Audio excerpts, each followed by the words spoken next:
Pesiju adalah prosesi adat dalam kearifan masyarakat Aceh dalam unsur hal tertentu, misalnya dalam upacara perkawinan.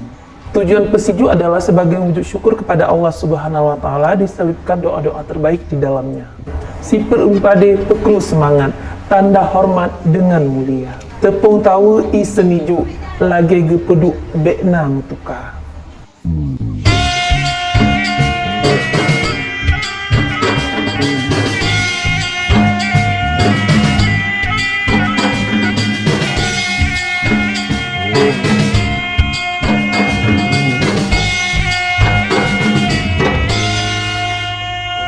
Siju jamak siju, oh kata oh raja lo.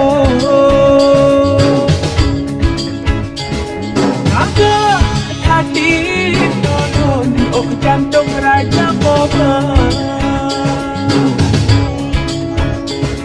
Lagi